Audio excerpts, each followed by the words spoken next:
നോട്ടുകളെല്ലാം അയക്കുന്നത് Google class റൂമിലാണ്. Google classroom ലഭിക്കുന്നതിന് വേണ്ടി പ്ലേ സ്റ്റോറിൽ കയറി Google classroom app install ചെയ്യണം. ഇൻസ്റ്റാൾ ചെയ്തതിന് ശേഷം തുടർന്ന് വരുന്ന ഓപ്പൺ ബട്ടണിൽ ഞെക്കുക. ഇപ്പം കാണുന്ന ഇൻ്റർഫേസിലെ പ്ലസ് ബട്ടൺ ഞെക്കുക. ഇപ്പോൾ നിങ്ങൾക്ക് 2 ഓപ്ഷൻ കാണാം. അതിലെ ജോയിൻ ക്ലാസ് എന്ന ബട്ടണിൽ ഞെക്കുക. നിങ്ങൾക്ക് കിട്ടിയ കോഡ് ക്ലാസ് റൂം കോഡ് എന്ന കോളത്തിൽ അടിച്ചു കൊടുക്കുക. അപ്പോൾ തെളിഞ്ഞു വരുന്ന ജോയിൻ ബട്ടണിൽ ഞെക്കുക.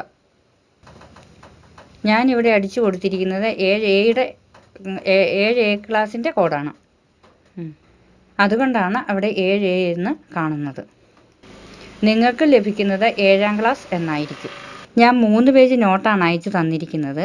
നിങ്ങളത് നോട്ട് ബുക്കിലേക്ക് എഴുതി പഠിക്കണം. അതുപോലെ എനിക്കത് അയച്ചു തരണം. പിന്നെ ബാക്കിയുള്ള അർത്ഥങ്ങൾ നമ്മുടെ പുസ്തകത്തിൻ്റെ ബാക്ക് വശത്ത് കിടപ്പുണ്ട്. ഒരു പാഠം തീരുമ്പം അതിൻ്റെ അർത്ഥങ്ങളൊക്കെ കിടപ്പുണ്ട്. ആ അർത്ഥങ്ങളൊക്കെ കൂടി നിങ്ങൾ നോട്ട് ബുക്കിൽ എഴുതുകയും പഠിക്കുകയും ചെയ്യണം.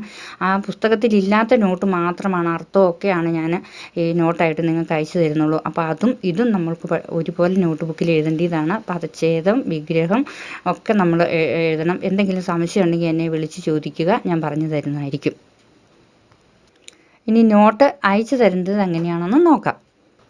ഒരു പിക്ചർ നിങ്ങൾക്ക് കാണാം മുകളിൽ.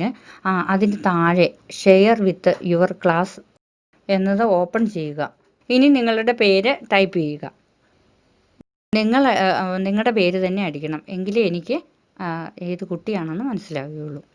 കൂടെ സംശയങ്ങളുണ്ടെങ്കിൽ അതും ചോദിക്കാം. നിങ്ങളുടെ തന്നെയാണ് ജിമെയിൽ അക്കൗണ്ടെങ്കിൽ നിങ്ങൾ പേരടിക്കണ്ട. നിങ്ങളുടേതല്ല എങ്കിൽ നിങ്ങളുടെ പേരടിച്ചു കൊടുക്കണം. മുകൾ ഭാഗത്തായിട്ട് പേപ്പർ പിന്നിൻ്റെ ഒരു ചിഹ്നം കാണാം. നിങ്ങൾ അതിൽ ഞെക്കുക. അപ്പോൾ നിങ്ങൾക്ക് കുറേ ഐക്കൺ കാണാം. അതിലെ ടേക്ക് ഫോട്ടോ എന്ന ഭാഗത്ത് ക്ലിക്ക് ചെയ്യുക. അതിനുശേഷം നിങ്ങൾ എഴുതിയ നോട്ടിൻ്റെ ഫോട്ടോ എടുക്കുക. ഞാൻ എടുത്തിരിക്കുന്ന ഫോട്ടോ നമ്മുടെ പുസ്തകത്തിലെ പാഠമാണ് എടുത്തിരിക്കുന്നത്. നിങ്ങൾ എഴുതിയ നോട്ടാണ് ഫോട്ടോ എടുത്ത് അയച്ചു തരേണ്ടത്. ഫോട്ടോ എടുത്തതിന് ശേഷം ഓക്കെ കൊടുക്കുക.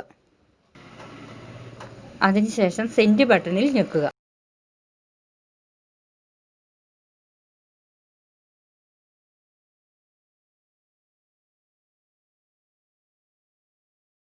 നിങ്ങൾ ചെയ്യുന്ന പ്രവർത്തനത്തിന് മാർക്ക് ഉണ്ടായിരിക്കുന്നതാണ്. അപ്പം നിങ്ങൾക്ക് എത്ര മാർക്ക് കിട്ടിയെന്ന് പിന്നീട് നിങ്ങൾക്ക് നോക്കാം.